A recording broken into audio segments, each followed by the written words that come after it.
एक जिंदा सांप राजा की लड़की के पेट में रहता था। सांप ने राजा की लड़की को अपने वश में किया हुआ था। जब रात होती तो वो कुछ देर के लिए राजकुमारी के मुख से बाहर निकलकर जंगल की तरफ चला जाता और सुबह होने से पहले ही वो फिर से उसके अंदर चला जाता। राजकुमारी इस बात से बिल्कुल अनजान थी कि उसके अंदर एक सांप ने डेरा डाला हुआ है। अनजाने में वो पूरी तरह से उस नाग के वश में थी। राजमहल में किसी को भी इस बात की भनक तक नहीं थी कि राजकुमारी के अंदर एक 7 फुट का सांप रहता है। सभी यही समझते कि पता नहीं राजकुमारी को क्या बीमारी लग गई जिसके कारण वो हमेशा अचेत रहती है। बड़े से बड़े वैद्य और हकीम भी इस बात का पता नहीं लगा पाए। लखन जब राजमहल के अंदर गया तो उसने देखा कि वहाँ पर बहुत सारे वैद्य और हकीम राजकुमारी को ठीक करने के लिए लगे हुए हैं। एक कोने में खड़े होकर चुपचाप लखन ये सारा माजरा देखने लगा। जब शाम का समय हुआ तो सभी हकीम और वैद्य धीरे धीरे करके वहाँ से चले गए। तब लखन राजा के मंत्री के पास गया और बोला, मंत्री महोदय, सभी अपना प्रयास कर चुके हैं, अब एक मौका मुझे भी दिया जाए।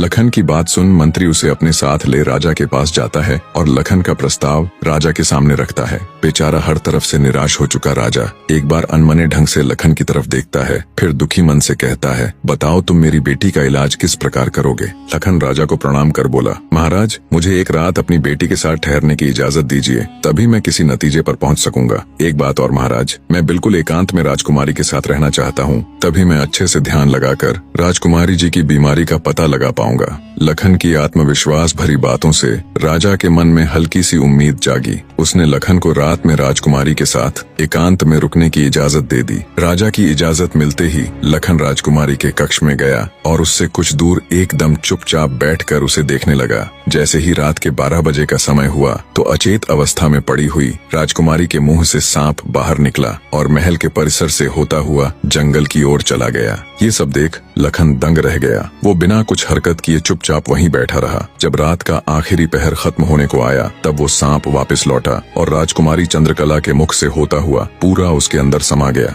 दम साधे लखन ये सारा माजरा देखता रहा। सारा माजरा देख उसे समझते देर न लगी कि राजकुमारी की सारी बीमारी की जड़ ये सांप ही है। सुबह हुई तो राजा चंद्रसेन डर और बेसब्री के मिश्रित भावों के साथ लंबे लंबे कदम रखता हुआ अपने मंत्री के साथ राजकुमारी के कमरे में आया और बेसब्री से उसने लखन से पूछा, बताओ लड़के, तुम किस नतीजे पर पहुँचे? क्या मेरी बेटी ठीक हो जाएगी? लखन बोला, महाराज, मुझे राजकुमारी की बीमारी का पता चल गया है और ईश्वर ने चाहा तो वो जरूर ठीक हो जाएगी। आप मुझे एक रात का समय और दीजिए और मेरे लिए एक तलवार, एक मिट्टी से भरी हुई बड़ी सी बाल्टी का इंतजाम कर दीजिए। लखन की बात सुन राजा को बहुत सुकून मिला। उसने मंत्री को लखन के द्वारा मांगा गया सारा सामान उसे देने का निर्देश दिया। अब सभी को इंतजार था तो बस रात का।